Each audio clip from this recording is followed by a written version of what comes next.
इस वीडियो में मैं आपको कुंभ मेले के बारे में बताऊंगा।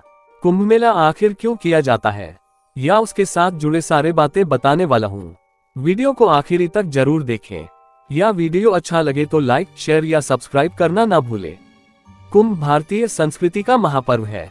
इस पर्व पर स्नान, दान, ज्ञान मंथन के साथ ही अमृत प्राप्ति की बात कही जाती है। पुराणों में कथा है कि कश्यप ऋषि का विवाह दक्ष प्रजापति की पुत्रियों दिति और अदिति के साथ हुआ था।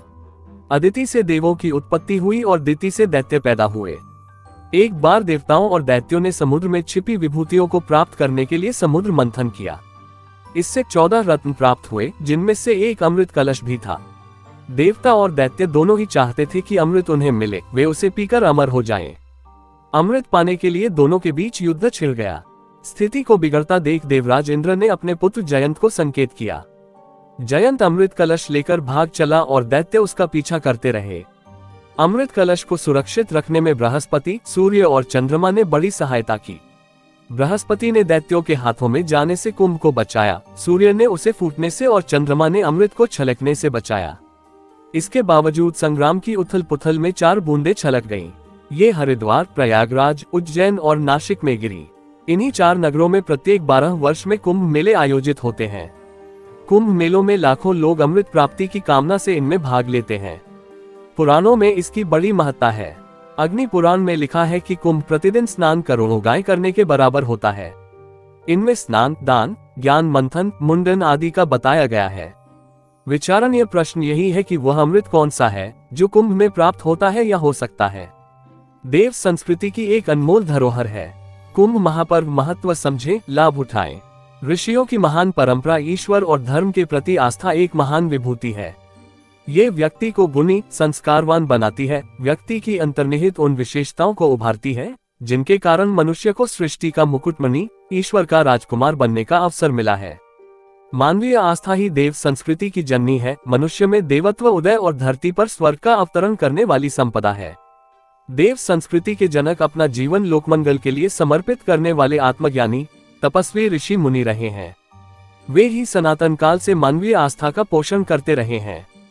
समाज में मंदिर, आश्रम, आरण्यकों की स्थापना, व्रत, उपवास, पर्व, त्योहार, सत्संग, मेले जैसे क्रमशी मानवीय आस्था के पोषण और परिष्कार के माध्यम हैं। पुण्य और पाप वस्तुतः जिन्हें हम धर्म कर्म मानते हैं, वे संस्कार, गुण, सद्विचार एवं सद्भावों को जीवन में आत्मसात करने का अभ्यास है। हमारे ऋषियों मनीषियों ने इनके माध्यम से जो विचार और व्यवहार व्यक्ति की प्रगति और समाज की उन्नति के लिए आवश्यक है, उसे जीवन के अभ्यास में लाने की मनोवैज्ञानिक ढंग से व्यवस्था बनाई। नर नारी, बच्चे से लेकर बूढ़े और समाज के हर शिक्षित अशिक्षित व्यक्ति की इन कार्यों के प्रति आस्था बनी रहे, इसके लिए इन्हें पुण्य कर्म कहा गया। जो कर्म मानवीय प्रगति और सामाजिक उन्नति में बाधक है, उन्हें पाप कर्म मानकर उनसे दूर रहने की प्रेरणा दी गई। गौपालन, तुलसी स्थापना, गंगा स्नान, तीर्थयात्रा, एकादशी व्रत, ब्रह्मचर्य आदि पुण्यदायी धर्मकृत्य हैं। इसलिए है क्योंकि गाय हमारी सामाजिक प्रगति का आधार रही है। उससे दूध, गोबर, बछड़े मिलते हैं। तुलसी अनेक रोगों को दूर करने वाली अमोघ औषधि है। गंगा के जल में ऐसे रासायनिक तत्व पाए जाते हैं जो स्वास्थ्य सुधार के लिए उपयोगी हैं। तीर्थयात्रा में देशाटन के अनुभव, सत्पुरुषों का सत्संग और वायु परिवर्तन होता है। एकादशी व्रत रखने से 15 दिन का कब्ज पच जाता है। ब्रह्मचर्य से शरीर बलवान होता है। इन प्रत्यक्ष लाभों को देखते हुए ही इन्हें पुण्यदायी धर्म कार्य कहकर सामाजिक परंपराओं में गूंथ दिया गया है। बात महाकुंभ की इन्हीं पुण्यदायी परंपराओं में एक है कुंभ में स्नान। हमारे पुराण आदि आर्ष ग्रंथों में अनेक तथ्यों को अलंकारिक ढंग से भी प्रस्तुत किया गया है ताकि जनमानस की उन पर आस्था प्रगाढ़ हो, उन्हें सहजता से समझा और याद रखा जा सके। आइए कुंभ की पौराणिक कथा को इस तरह से समझने का प्रयास करते हैं। समुद्र मंथन, ईश्वर ने मनुष्य मात्र को एक समान बनाया है, लेकिन उनमें स्वार्थी और परोपकारी लोगों का अस्तित्व सदा से रहा है। जो है का भला चाहते हैं वे देवता, और जो दूसरों के लिए पीड़ादायक होते हैं, मानवीय गरिमा को छोड़कर दूसरों के हिस्से का धन साधन बटोरते रहते हैं, वे दैत्य प्रकृति के होते हैं। समुद्र मंथन वस्तुतः विचारों का ही मंथन है, जिससे बड़े उपयोगी आविष्कार होते रहते। अच्छे बुरे हर तरह के व्यक्ति इनका लाभ लेकर अपनी सामर्थ्य बढ़ाना चाहते हैं। उदाहरण के लिए देखें, परमाणु ऊर्जा की खोज मानवीय सुख समृद्धि के लिए एक अच्छी खोज है। देव प्रकृति के लोग उसके सदुपयोग से समाज की ऊर्जा संबंधी आवश्यकताएं पूरी कर सकते हैं। लेकिन बुरी नियत वालों ने, जिन्हें आलंकारिक रूप से दैत्य भी कहा जा सकता है, संसार के विनाश का माध्यम बनाने की ठान ली है। इसीलिए कुंभ की पौराणिक कथा की तरह इस अमृत को दैत्यों के हाथों में पड़ने से बचाए रखने के लिए छिपाए रखना पड़ता है। कुंभ का अमृत है सज्ञान। पौराणिक काल की तरह आज भी देवी देवताओं का चित्रण सुंदर, श्रृंगारित, सौम्य मुस्कान युक्त होता है और दैत्यों को सींग एवं बड़े बड़े दांतों वाला दिखाया जाता है। लेकिन थे तो दोनों एक जैसे ही मानव। दोनों ही शक्तिशाली थे, तपस्वी थे, दिव्य विभूतियों से संपन्न थे। बस अंतर था तो उनके चिंतन में।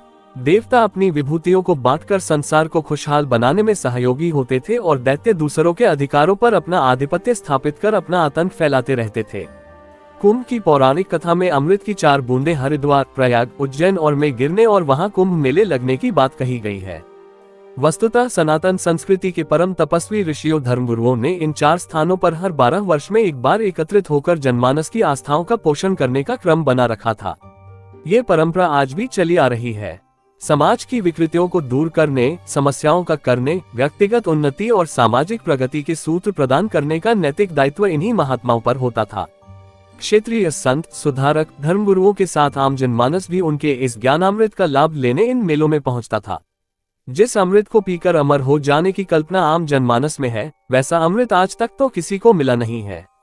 वस्तुतः ज्ञान ही वह अमृत है जिसे पाकर और जीवन में अपनाकर बुद्ध, गोविंद, ईसा, मोहम्मद पैगंबर से लेकर गांधी, विनोबा जैसे महापुरुष इतिहास में अजर अमर हो गए।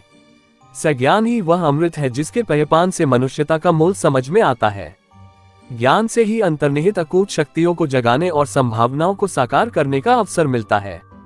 ज्ञान से व्यक्ति सादगीपूर्ण जीवन में भी स्वर्ग जैसे सुख और शांति की अनुभूति कर सकता है।